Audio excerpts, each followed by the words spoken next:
Chapter 7 की starting होती है हमारी नाहिजू से। वो बियोम को देखते हुए मन में सोचती है, इसको किसने मारा इतना? बेचारा कितना मासूम है। किस बेकार से आदमी ने इसको इतना मारा होगा? और ये सोचते हुए वो कहती है कि ये तो अजनबी है ना, पर मेरे मन में इसके लिए इतनी हमदर्दी क्यों पैदा हो रही है? इसके मन से ये बात खत्म होती नहीं और वो अपने मुंह से ये कह देती है कि बिना दवाई के तुम बैंडेड को अपनी चोट पर अगर यूज करते हो तो इससे और परेशानी हो सकती है। और ये बोलने के बाद वो कहती है, मैं ऐसा क्यों कह रही हूँ, मुझे तो उसे अजनबी की तरह ट्रीट करना चाहिए था। और जैसे ही उसकी बात खत्म होती है तो जो हमारा बियोम है उसकी तरफ झुकते हुए कहता है, तो फिर मुझे क्या करना चाहिए, प्लीज मुझे बता दो ना। और हमारी जो नाहिजू होती है वो थोड़ा हेजिटेट होकर सोचती है और उसके बाद कहती है, इधर आओ। और बियोम उसके पीछे पीछे बाहर तक चला जाता है। और जैसे ही वो दोनों एक टेबल पर बैठ जाते हैं, हमारी नाइजो कहती है दवाई देकर कि अब इसे अपने चोट पर लगा लो। पर बियोम कहता है, मुझे नहीं आता ये सब, और कहता है तुम ही लगा दो ना। और नाइजो कहती है, बच्चे हो क्या, इतना सा भी काम नहीं आता। और फिर उस मेडिसिन को लेके बियोम के चोट पर लगाने लगती है। फिर नाइजो बियोम से पूछती है, ज्यादा दर्द तो नहीं हो रहा ना? फिर बियोम मुस्कुरा के कहता है, नहीं। फिर नाइजो पूछती है कि तुम कितने साल के हो? और फिर बियोम कहता है, मैं अभी अडल्ट हूँ। और हमारी नाइजो मन ही सोचती है कि ये अभी तक बच्चा ही है, बच्चे ही ऐसे सवालों का जवाब देते हैं। फिर नाइजो कहती है, अगर तुम बड़े हो गए हो तो फिर ये लड़ाई झगड़ा क्यों करते रहते हो? पता है ना, ये अच्छी चीज नहीं होती। तो बियोम कहता है, नहीं मैंने कुछ नहीं किया। तो फिर नाइजो कहती है, तो फिर ये चोट के निशान कैसे लग गए हैं? फिर बियोम कहता है, इसमें मेरी कोई गलती नहीं है। असल में मैं थोड़ा गरीब हूँ ना, और मेरे घर का माहौल ज्यादा अच्छा नहीं है। और ये बात सुनते ही हमारी नाहिजू अपने आप को सोचती है, मतलब अपने आप को भी इस बात से रिलेट करने लगती है। और जैसे ये बात वो सुनती है और फिर बियोम की आंखों में देखती है, तो उसके लिए वो अनजाना सा अपनापन महसूस करती है।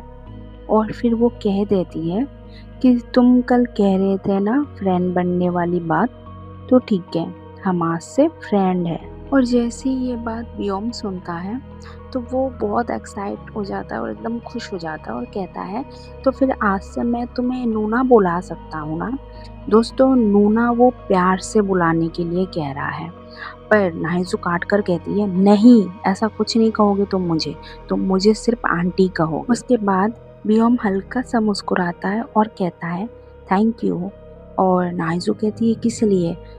और बियोम कहता है, बस ऐसे ही फील कर रहा था। और फिर सीन शिफ्ट होता है और रेस्टोरेंट में दिखाया जाता है, जहाँ पर मिंचोल और उसके कुलीग्स सारे शराब पी रहे होते हैं। और फिर मिंचोल मन में सोचता है कि उस बेकार से खंडर घर में जाने से अच्छा मैं यही इन लोगों के साथ बैठा रहूं। और वहाँ पर वो लड़की भी होती है, यूनारी, और सब उसको जबरदस्ती शराब पिला रहे होते हैं। और वो कहती भी है कि बस करो, अब मैं और ज्यादा नहीं पी सकती। पर वो मना भी नहीं कर पाती क्योंकि उसके सीनियर दे रहे थे और उसको जबरदस्ती पीना पड़ रहा था।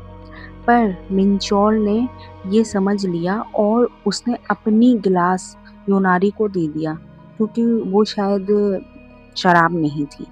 और ये चीज देखकर यूनारी का तो दिल पिघल गया भाई साहब, वो तो उसके प्यार में 100% पड़ गई अब तो। उसके बाद मिंचोल का एक कुलीग उससे कहता है कि मिंचोल, तुम्हें कैसी लड़कियां पसंद है और कैसी नहीं पसंद है?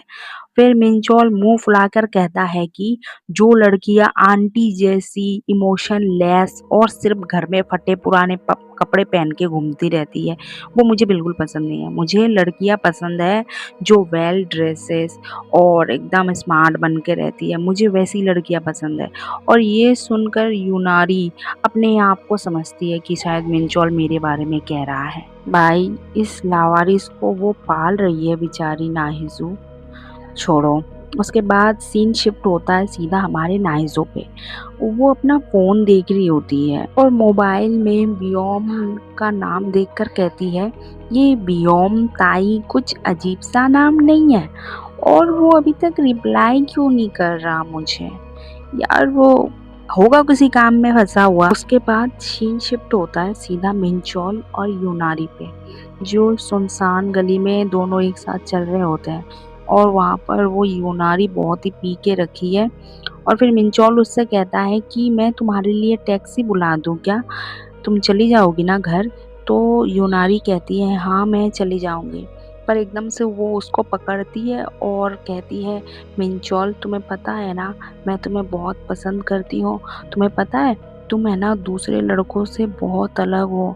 कुछ अलग वलग नहीं है, फंसेगी तो पागल हो जाएगी। ठीक है यार।